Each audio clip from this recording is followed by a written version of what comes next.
Good morning students. मैं Poonam Lata Sharma as a Hindi teacher.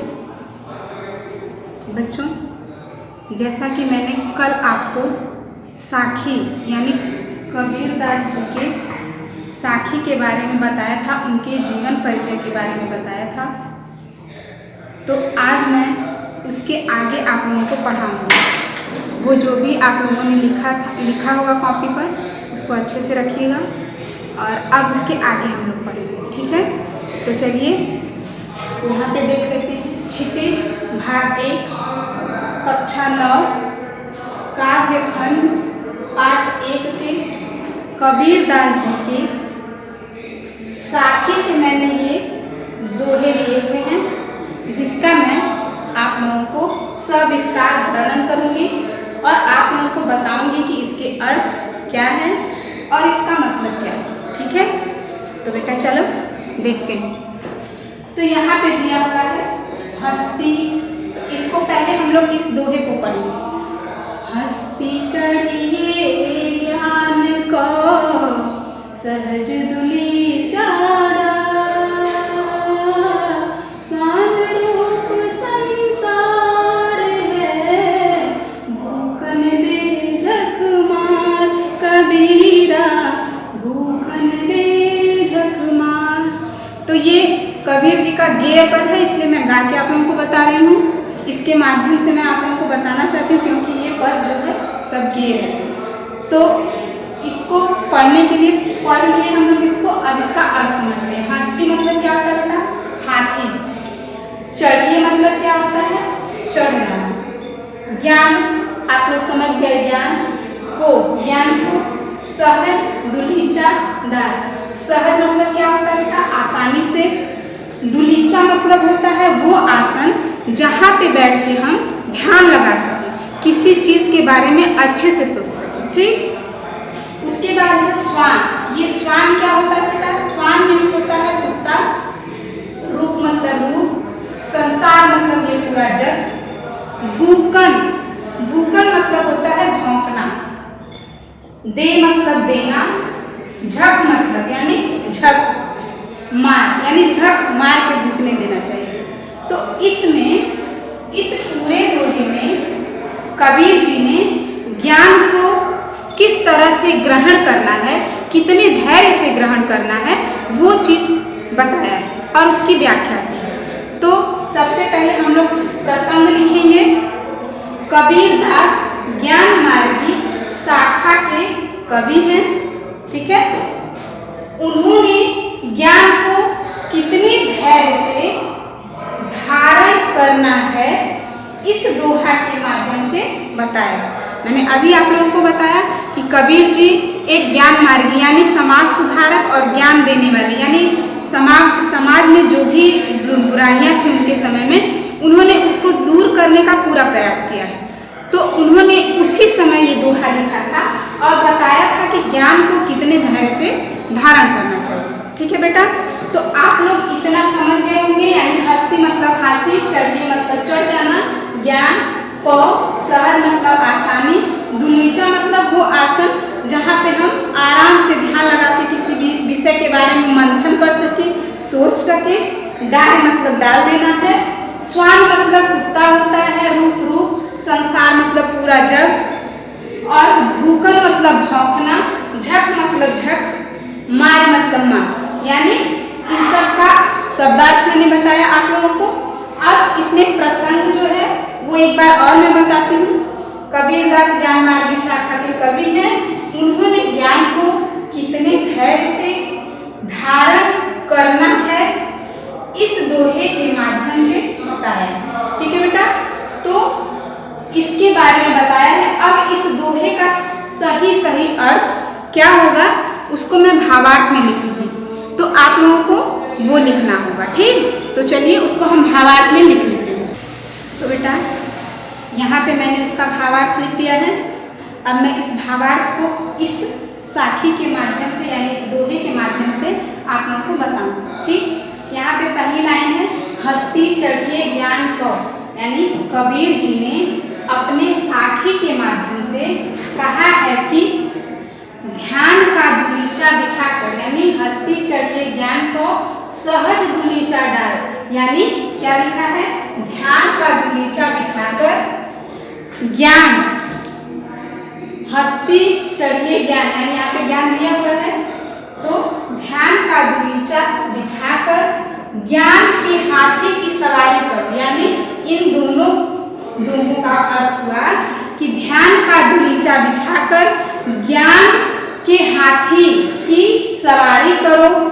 ठीक है, ये दोनों लाइनों का अर्थ यही हुआ कि ध्यान का दुलीचा बिछाकर ज्ञान के हाथी की सवारी करो, अर्थात ज्ञान प्राप्त के लिए सहज समाधि लगाओ। यानी मैंने कहा है कि कबीर जी ने बताया है कि ध्यान को धारण करने के लिए सहज समाधि यानी दुलीचा बिछाकर आराम से बैठना चाहिए और उस चीज के बारे में मंथन करना चाहिए। तो वही कहा है उन्होंने, सहज समाधि लगाओ, तुम्हारी आलोचना, अब इसके नीचे वाला स्वान रूप संसार है, यानी ये संसार जो है किसकी भांति है, कुत्तों की भांति है, भूकन दे झक मार, यानी वो अब भूखते रहे, अपना जितना उसको भूखना है।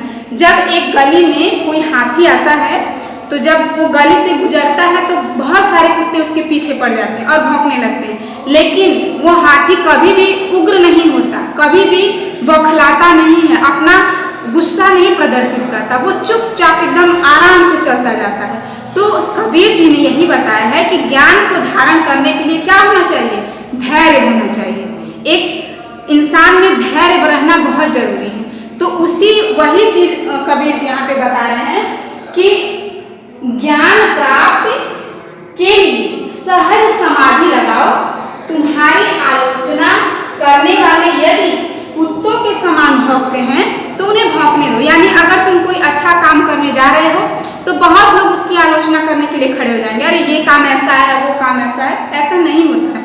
अपने रास्ते पे, सही रास्ते, जब तुम्हारा मन सही है, यानी तुम सोच रहे हो कि हम जिस रास्ते पे चल रहे हैं वो हमारे लिए बेहतर है, तो और किसी की बात को नहीं सुनना चाहिए। ठीक, तो यहाँ पे दिया है कि यदि कुत्तों के समान भौंकते हैं तो उन्हें भौंकने दो, उनकी चिंता मत करो। ठीक है बेटा, तो इन दोनों का अर्थ यही हुआ कि ध्यान का दुलीचा बिछाकर ज्ञान के हाथी की सवारी करो, अर्थात ज्ञान प्राप्ति के लिए सहज समाधि लगाओ।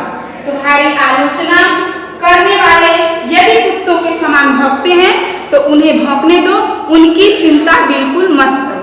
ठीक, तो अब आप लोगों को ये इन दोहों का अर्थ समझ में आ गया होगा।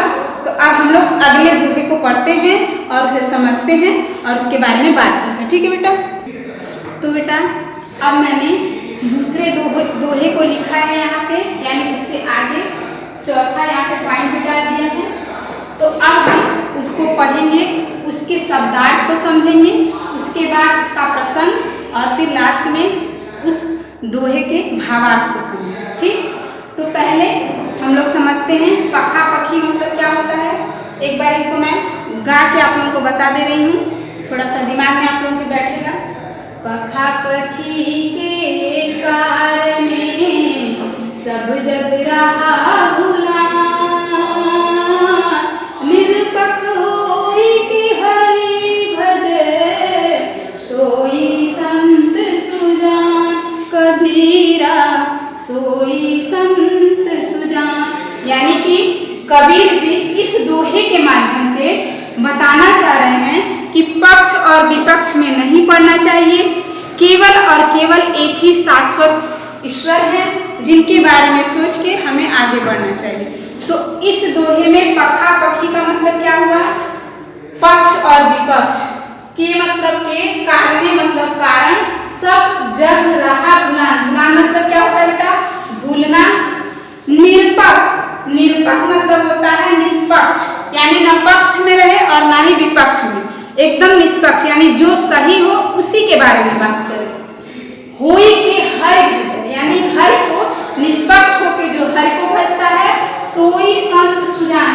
सुजान मतलब क्या होता है, चतुर। सुजान मतलब क्या होता है, चतुर, यानी वही संत चतुर है जो निष्पक्ष होके केवल और केवल हरि को ध्यान करता है, हरि को भजता है, हरि को ही अपना सर्वस्व मानता है। तो यहाँ पे इसका शब्दार्थ आप लोगों को पता चल गया। पखापखी मतलब पक्ष और विपक्ष, कारणी मतलब कारण, सब जग रहा भुलान मतलब भूल रहा है, निष्पक्ष मतलब निरपक्ष मतलब निष्पक्ष, होई मतलब होना, के हरि भजे निष्पक्ष हो के हरि को भजना, सोई संत सुजान वही व्यक्ति क्या है, वही व्यक्ति सबसे चतुर और चालाक और ज्ञानी। ठीक, तो ये अब इसका शब्दार्थ आप लोगों को समझ में आ गया। अब हम इसके प्रसंग को देखेंगे। इस दोहे में कवि ने क्या कहना चाहा है वो इस प्रसंग के माध्यम से मैं आप लोगों को बताना चाहूंगी। इस दोहे में कबीर दास जी ने एक ही संप्रदाय को, यानी हिंदू, मुसलमान, सिख, ईसाई सबको मिक्स न करते हुए केवल और केवल एक ही संप्रदाय को प्राथमिकता दी है, जो केवल और केवल एक ईश्वर है। यानी उन्होंने ईश्वर को ही प्राथमिकता दी है, किसी अन्य बातों को नहीं। अन्य भटकाव में न पड़े इसके बारे में बताया गया है। यानी यहाँ इस दोहे में यही बताया गया है कि पक्ष और विपक्ष के भटकावे में न आकर अपने ज्ञान को व्यर्थ न गंवाएं, केवल और केवल ईश्वर के बारे में सोचिए और अपने ज्ञान को और विकसित करें। तो चलिए इसके भावार्थ को अब हम लोग समझेंगे और उसको लिखेंगे। ठीक है बेटा, चलो तो इसको भावार्थ को इसके मैं पहले लिख दूं। तो बेटा मैंने यहाँ पे इस दोहे के भावार्थ को लिख दिया है, जो यहाँ पे मैंने सारा आप लोगों को दिखाई दे रहा होगा। मैं इधर हो जा रही हूँ, एक बार आप लोग अच्छे से देखिए इसको, और अब इसके दोहों को लेकर इसके भावार्थ को समझिए। ठीक है, प्रसंग मैंने आगे आप लोगों को बताया है। अब चलिए इसके दोहों के साथ हम इसके भाव को समझेंगे। तो क्या कह रहे हैं कबीरदास जी इसमें, ये पहले हम लोग देखते हैं। पखा पखी के कारण सब जग रहा भुलान। तो कबीरदास जी कहते हैं कि किसी न किसी, पखा पखी यानी किसी न किसी संप्रदाय के समर्थन में या उसके विरोध करने में सभी लोग लगे हुए।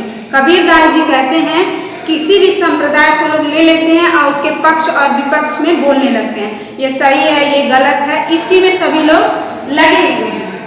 यह तो उनकी भूल है। कबीरदास जी का ये मानना है कि जो लोग ऐसा करते हैं वो उनकी भूल होती है, मतलब ये बेकार का काम उनकी नजर में है। ठीक, तो वास्तविक ज्ञानी यानी निरपक्ष होई के हरि भजे सोई संत सुजान, यानी वास्तविक ज्ञानी कौन है? वास्तविक ज्ञानी या सज्जन या चतुर तो वह है जो संप्रदाय से क्या करता है, ऊपर उठकर सोचता है। यानी उसकी सोच जो है संकीर्ण, छोटी नहीं होनी चाहिए, उसकी सोच का दायरा बहुत बड़ा होना चाहिए, जिससे वो उस चीज के पास पहुंच सके जहां ईश्वर रहते हैं, यानी भगवान रहते हैं। तो वही उनके कहने का मतलब है कि वास्तविक ज्ञानी या सज्जन तो वह है जो संप्रदाय से ऊपर उठकर निष्पक्ष होकर, यहाँ पे लिखा हुआ निरपक्ष होकर, यानी निष्पक्ष होकर हर यानी ईश्वर का भजन करते हैं। यानी जो लोग निष्पक्ष होके ईश्वर का भजन करते हैं बेटा, वही लोग सबसे ज्ञानी और सज्जन होते हैं। वो लोग पक्ष और विपक्ष में नहीं पढ़ते हैं, यानी पक्ष और विपक्ष में जो पढ़ा वो क्या है, वो भूल कर रहा है, वो अपने विचारों के प्रति भूल कर रहा है। और यहाँ पे जब वो उनसे आगे यानी उस संकीर्ण सोच को हटा देता है तो वो उससे आगे बढ़ जाता है। तो यहाँ पे वही कबीर जी ने बताया है। एक बार मैं यहाँ पढ़ के आप लोगों को सीधे सीधे बताना चाहूंगी। कबीर दास जी कहते हैं कि किसी न किसी संप्रदाय के समर्थन में या उसके विरोध करने में सभी लगे हुए हैं, यह उनकी भूल है। वास्तविक ज्ञानी या सज्जन तो वह है जो संप्रदाय से ऊपर उठकर निष्पक्ष होकर ईश्वर का भजन करते हैं। ठीक है बेटा, तो इस दोहे का अर्थ भावार्थ के माध्यम से मैंने आप लोगों को समझा दिया है। अब मुझे लगता है कि आप लोग अच्छे से समझ गए होंगे। अच्छा, इसके काव्य के बारे में भी यानी काव्य सौंदर्य के बारे में भी हम लोग देख लेते हैं थोड़ा, कि इन्होंने अपने पदों में जो काव्य डाला है वो किस हद तक है, उसमें उन्होंने क्या क्या महत्वपूर्ण चीजें बताई हैं। तो सबसे पहले तो उन्होंने सांप्रदायिक भेदभाव को कवि भटकाने वाला मानता है। यानी मैंने अभी आप लोगों को बताया कि कबीरदास जी कहते हैं जो संप्रदाय के पक्ष और विपक्ष के झमेले में पड़ता है वो एकदम भूल है उनकी, यानी वो उनको भटकाने वाला है, वो सही रास्ता नहीं दिखा सकता। और जो दूसरी बात उन्होंने बताई है कि ईश्वर को पाने के लिए संकीर्ण मतलब अभी मैंने बताया, संकीर्ण मतलब छोटा, यानी एकदम संकुचित भेद भाव से ऊपर उठने की आवश्यकता है। यानी छोटी सोच से ऊपर बढ़ना चाहिए, हर छोटी चीज को लेकर उसी पे बहस करना बेकार है। ठीक, तो ईश्वर को पाने के लिए संकीर्ण भेदभाव से ऊपर उठने की आवश्यकता होती है। सोई संत सुजान, यानी यहाँ पे आप लोग एक बार देखिए, ध्यान दीजिएगा, सोई संत सुजान यानी स जहां भी कहीं किसी पद या दोहे में कहीं भी किसी भी चीज में अगर किसी वर्ण की, स क्या है, वर्ण अक्षर है, यानी किसी भी वर्ण की आवृत्ति एक से अधिक बार होती है बेटा, तो वहां पे कौन सा अलंकार होता है, अनुप्रास अलंकार होता है। यानी यहाँ पे स को 3 बार लिखा गया है। ठीक, स यानी सोई संत सुजान, तो यहाँ 3 बार स का वहां रखा गया है स को, तो इसका मतलब है कि इनके दोहे में अलंकार भी है। तो कौन सा अलंकार है, अनुप्रास अलंकार। ठीक, और क्या बताया है, इनकी भाषा सरल है, जो कि मैंने इनके जीवन परिचय में आप लोगों को मेंशन किया था कि इनकी भाषा इतनी सरल है कि आप लोग दोहे को पढ़ेंगे तो कुछ हद तक अर्थ समझ में आ जाते हैं। तो इनकी भाषा एकदम सरल है, छंद का प्रयोग किया है, दोहा युक्त है ही। तो ये इनके पखा पखी के कारणे सब जग रहा भुलान, मेरे पख कोई की हर वजह सोई संत सुजान। यानी इस दोहे का सारा अर्थ आपके सामने है। आप लोग इसे अच्छे से अपनी कॉपी पर उतारिएगा बेटा, और जब स्कूल खुलेगा तो ये कॉपियाँ चेक होंगी। ठीक है, धन्यवाद।